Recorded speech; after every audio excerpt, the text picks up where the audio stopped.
장례 비용은 어느 정도가 적당할까요? 아무리 고인을 위한 정성이라고 하지만 3만 원짜리 수의를 25만 원에 45만 원짜리 수의를 300만 원에 구입한 걸 알았더라면 억울한 마음도 있을 텐데요. 이렇게 9배 가까운 폭리를 취한 곳 다름 아닌 지방의 공공의료원들이었습니다. 유족들 두 번 울리는 장례식장의 운영 실태와 대책 얘기 나눠보겠습니다. 한국노인상담센터장 이호선 숭실사회부대 교수 나오셨습니다. 안녕하세요. 안녕하세요. 네. 그러니까 지방 의료원들이 지역 주민들을 상대로 폭리를 취하고 있었다는 건데 보니까 수의 3만 원짜리를 25만 원, 45만 원 이렇게도 팔고 45만 원짜리를 300만 원. 얼마나 비싸게 팔고 있었던 거예요? 그러니까 이거를 지금 말씀하신 대로 그러니까 3만 원짜리를 25만 원에 그리고 이제 45만 원짜리를 300만 원에 팔았다. 이거를 이제 우리가 산수를 동원해서 한번 해보면 네. 거의 9배 정도의 폭리를 취했다. 이렇게 이야기를 할 수 있는데요. 물론 어떤 물건이 얼마냐에 따라서는 그거는 뭐 상황에 따라 달라질 수도 있고 뭐 흥정에 따라 달라질 수 있는 거지만 문제는 이 상황이 벌어진 기관 자체가 네. 지금 공공의료원이라는 데 있어요. 그래서 지금 말씀하신 건 수의에 해당이 되는 거지만 이거 말고도 뭐 관도 있고요. 장례와 관련된 다양한 물품들이 있잖아요. 이를테면 뭐 손님들이 오셨을 때 먹는 주류라든지 아니면 뭐 음료라든지 아니면 식사라든지 이런 것들이 많이 있는데 기본적으로 수의 같은 경우에는 뭐 보통 뭐 700% 이상 마진이 나는 경우도 굉장히 많고 말씀하신 것처럼 많게는 10배 가까이 마진이 나는 경우가 있는데 이거야말로 유족의 눈물을 모아서 이걸로 이윤을 차리겠다고 하는 거니 공리가 돼야 될 것이 그야말로 폭리가 된 거죠. 네, 좀 더 자세히 짚어보겠습니다. 말씀드린 것처럼 특히 이번에 밝혀진 곳이 바로 지방의 공공의료원들이었거든요. 지역 주민들의 의료 서비스를 위해서 세워진 곳에서 장례식장을 대체 어떻게 운영하고 있는지 화면으로 직접 보시고 이야기를 이어가겠습니다.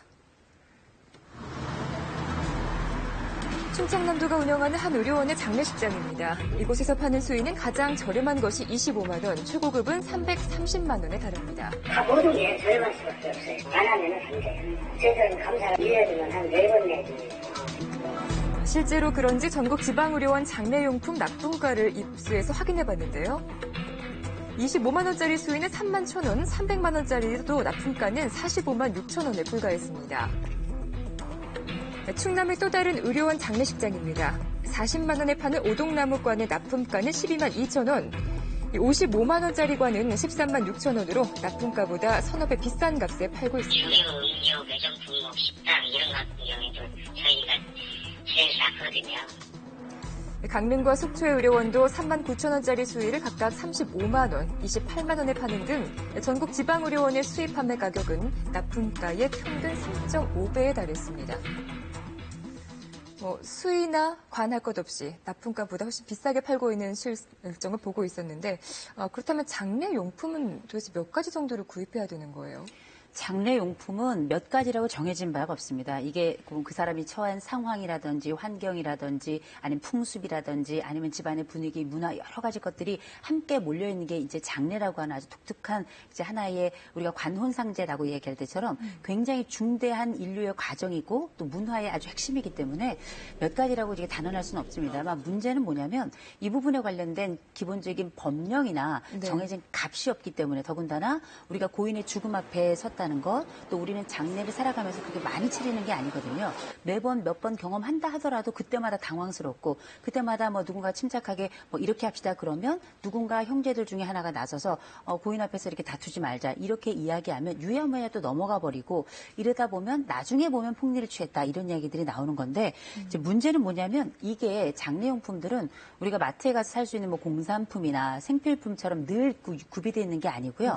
상황에 따라 굉장히 다른 것이고 아주 쉽게 말하자면 부르는 게 값입니다. 그렇기 때문에 이 부분에 대해서 일정 부분 좀 조치를 취할 필요가 있는데 이런 것과 관련된 정보를 아는 자도 많지 않고 더군다나 뭐 우리가 여러 뉴스를 통해서 봤던 것처럼 이를테면 화환 같은 경우에는 이곳에서 쓰고 바로 옆방으로 또 그대로 옮겨가는 이런 상황들도 우리가 봤었잖아요.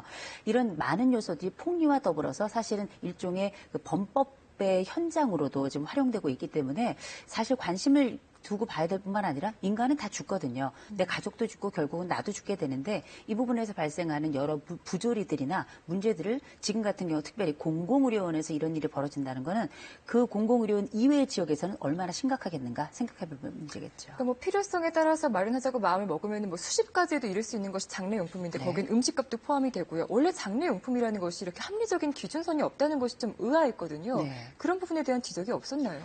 있었죠. 있었지만 누가 감히 고인 앞에 서서 특별히 장례라고 하는 진중한 그 여러 가지 상황을 두고 네. 이게 얼마입니까라고 흥정을 한다는 게 굉장히 어려운 일이었고요. 더군다나 이게 법적으로 얼마입니다라고 정해진 게 아니기 때문에 사적 선택권이 있는 거예요. 네. 이 부분에 대해서 조금 더 이렇게 크게 하는 경우도 있고 조금 더 이렇게 소박하게 하는 경우도 있는데 이 부분에 대해서 사적 선택권을 공적으로 얼마로 해야 됩니다라고 정할 수 없기 때문에 이 부분을 이야기하기가 좀 곤란했던 거고요. 그럼에도 불구하고 평균적인 장례 비용은 있습니다.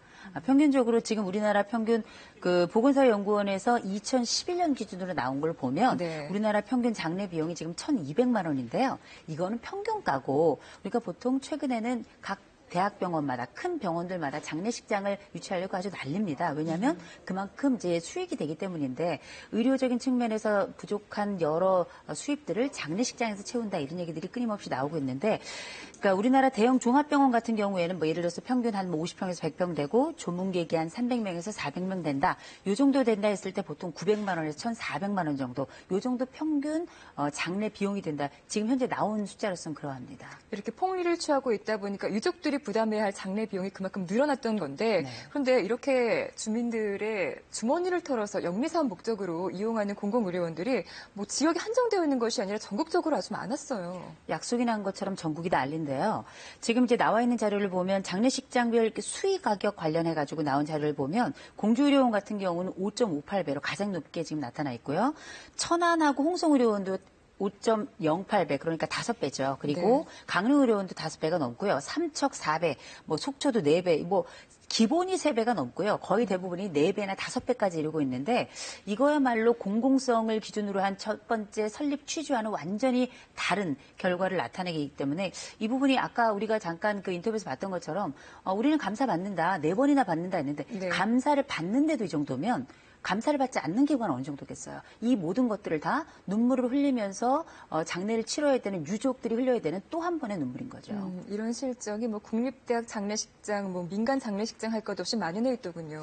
그렇다고 봐야 될 겁니다. 그리고 저희도 뭐 최근에 장례를 이제 가까운 분을 치른 적이 있었는데 그 장례라는 게 일단 딱 발생을 하면 흥정을 할 수도 없는 것이 빨리빨리 진행이 돼야 되고요. 네. 최근에는 3일장 하는 집들도 많지 않아요. 2일장 하는 집들 같은 경우는 빨리빨리 처리하고 그다음에 그 관련된 것들을 제대로 이렇게 그 순서에 맞도록 또 시간에 맞도록 준비하지 않으면 나도 낭패를 보는 수가 있어서 이런 부분에 대한 어떤 절박함과 긴급성 이런 것들을 오히려 슬픔을 앞에 두고 활용하는 게 아닌가 이런 생각을 지울 수가 없죠. 하지만 유족들이 느끼기에도 장례 비용이 분명히 많다고 느껴질 텐데 네. 장례식장은 시설 사용료라든지 또는 뭐 용품 가격 공개하고 인터넷에 등록도 해야 하고요. 네. 그렇지 않을 경우에는 뭐 과태료도 묻다고 하는데 네.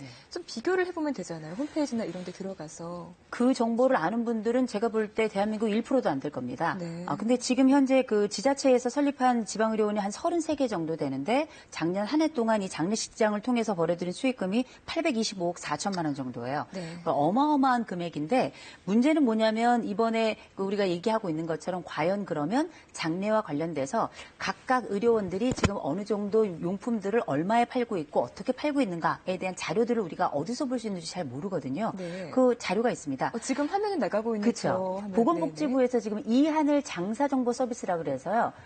인터넷 들어가서 보시면 아주 자세하게 요목별로 잘 나타나 있고요. 그리고 전화번호 내가 인터넷 잘 못하겠다 하시는 분들은 1577-4129, 1577-4129로 연락하시면 되는데 여기 막상 들어가 보시면 아주 이게 우리가 생각했던 것처럼 이 관이 이 정도였어? 또 수위가 이 정도였어? 위패가 이 정도였어? 이럴 정도로 생각보다 너무너무 저렴하게 구입할 수 있는 것이구나. 그럼에도 불구하고 막상 우리가 살 때에는 차이가 났던 것이구나. 이런 것들을 확인하실 수 있을 겁니다. 그렇군요. 장례 용품 폭리로 인해서 유족들이 2번 우는 실태에 대해 살펴보고 있었는데요. 앞서 언급을 했습니다만 장례식 치르는 데 드는 비용이 1,000만 원이 훌쩍 넘습니다. 반면에 최근에는 큰돈 들이지 않고도 조용한 장례를 치르기를 원하는 분들도 증가하고 있는 추세입니다. 화면 보시죠. 학교 정원 한쪽 커다란 느티나무 아래에 이 학교 설립자 고 양영모 선생의 분골이 묻혀 있습니다. 소박한 이 장지처럼 고인의 장례도 조용했습니다. 고인의 장례에 참석한 사람은 가족을 포함해서 10명이 채 안 됩니다.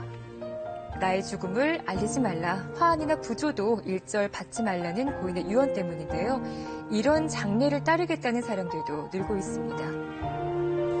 불필요하고 의미가 없는 여러 가지 절차, 의식 이런 거를 다 그만두고 정말 모든 것을 다 깨끗하게 정리하고 조용하게 세상을 떠나고 싶다. 이렇게 내가 되거든 이런 허례허식은 하지 마라.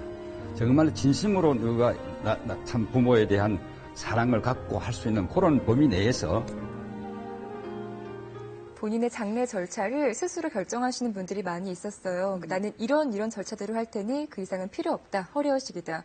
유족들 입장에서도 부담이 한결 줄 수 있을 것 같아요. 한결 줄 수 있죠. 그리고 사실 죽음에 가장 큰 관심을 보이는 분들은 죽음을 앞에 둔 당사자들이에요. 보통 이제 병원에 오랫동안 투병하시거나 아니면 고령이시거나 이런 분들이 최근에는 죽음 준비 교육이라는 걸 받습니다. 네. 이 죽음 준비 교육이라는 건 단순히 죽음 앞에 내 삶의 태도나 혹은 뭐 내 마음의 다짐 이런 것만 하는 것이 아니라 유언장도 쓰고요. 그리고 장례의 방식도 결정하고 장례할 때 나는 이런 걸 해다오 이런 것들을 자세하게 기술하게 됩니다.